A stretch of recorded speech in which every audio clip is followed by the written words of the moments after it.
This is LXBN TV, and I'm Colin O'Keefe. Late last week, social network and mobile application Path was hit with an $800,000 fine from the FTC, the largest ever for a mobile app. Joining me to discuss the story is Lindsey Tonsager, attorney in Covington and Burling's DC office and author on their blog, InsidePrivacy. Lindsey, first, what violations did Path commit? Just taking a quick glance at the story, it sounds like there was a bit of a wide variety there.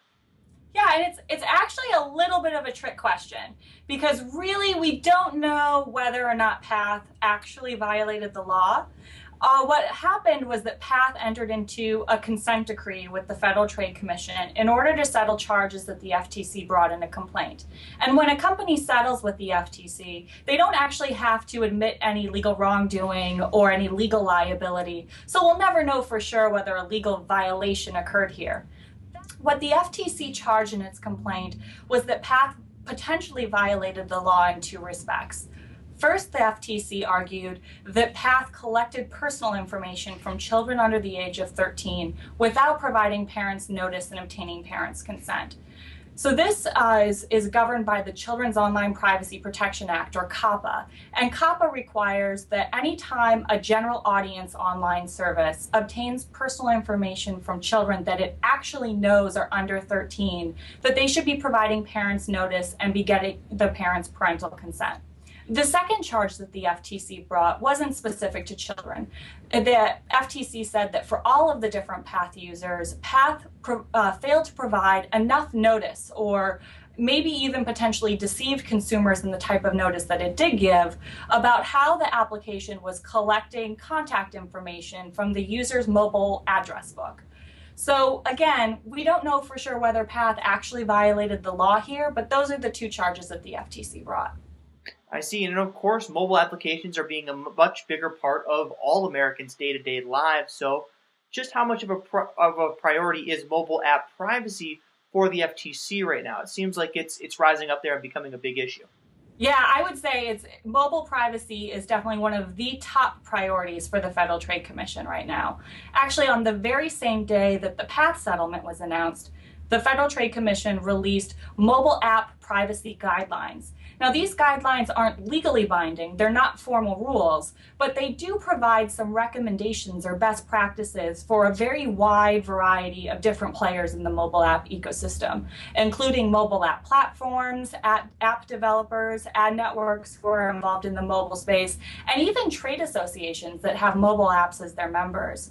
So I won't go through all of the different details here, but just to provide you a little bit of some context for what these recommendations included, for mobile app platforms, for example, they encouraged the user to be provided notice and to be able to provide some type of consent before certain types of information were accessed on their mobile phones. And these were things that the FTC at least thinks are especially sensitive, like users' videos and photos that are stored locally on the phone.